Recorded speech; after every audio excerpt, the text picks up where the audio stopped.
Now, the next piece of my workouts usually includes some sort of power slash explosive training. And I think I covered it before, but I will say again, if I was to drop something for my workouts, the explosive training would probably be the first, because clients are going to get stronger through strength training. And if you get stronger, you're naturally going to become more explosive. So training explosivity from a scientific standpoint for the average client is usually not a huge deal breaker either way. Now, I will include this for a lot of people for two reasons.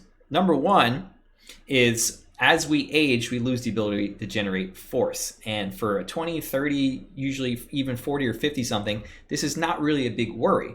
But as we start getting older, around that 50, 60 mark, falling becomes kind of a big worry.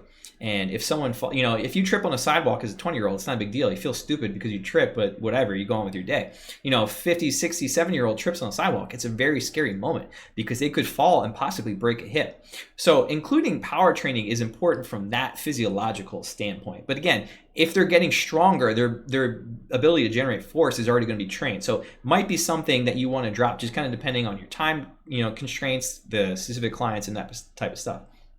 However, I will also generally include power training because for a lot of clients, it's fun. Box jumps are a lot of fun. They make you feel really cool when you start doing them really well. Throwing medicine balls is really awesome. Like you throw a medicine ball into a wall or a floor really hard. It makes you feel like a badass. So from that perspective, explosive training is a lot of fun. People feel athletic. If you have any former athletes or weekend warriors in your groups, they're going to feel really cool, and it's going to have a lot of carryover into like their weekend sport if they do something like that.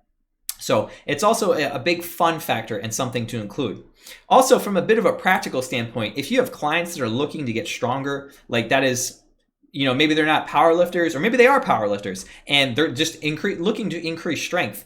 Training power is going to be really important because if you get your nervous system firing really powerfully, really explosively, that's also going to carry over into your strength training. So if your nervous system is primed and humming and ready to go lift some weights, you're going to be able to lift more weight kind of naturally. So I will say it is usually the first thing I drop from my workouts. However, I usually don't drop it from my workouts. Now, power training is pretty simple. There's two categories: upper body and lower body. And you can do both on the same day, or if you're training your clients like 4 days per week, like personally I train most of my clients 4 days per week, so they have an upper day and a lower body day. If you're training your clients only 2 days per week or only 3 days per week, full body might make more sense. So training an upper and as well as a lower body exercise on the same day is not a big deal. Even if you're doing upper lower splits and you have your clients 4 days per week doing an explosive exercise, both for an upper and a lower body, is not going to be a huge deal because these exercises, we're using light implements or body weight, so it's not really going to be that draining on the nervous system, so it's not a big deal. And usually these people are so non-athletic, they're so undertrained that they're not producing so much force that they're really draining their nervous system. So it's just something to kind of be aware of, but it's not a huge worry if you include both. Now, when it comes to sets and reps, I generally like to keep the top amount of reps that someone's doing at about 15 total, maybe 20 if I'm doing some relatively lighter upper body movements like slams or something like that.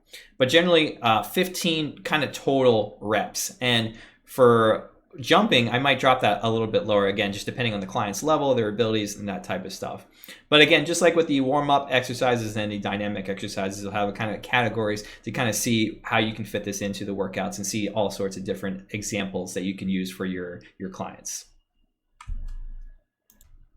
Now, just one thing to take note here, I almost never have any sort of barbell power movements like cleans or snatches or anything like that. And even if I do include a barbell power exercise, it's usually something very low effort. Like power cleans are a relatively intricate movement to teach.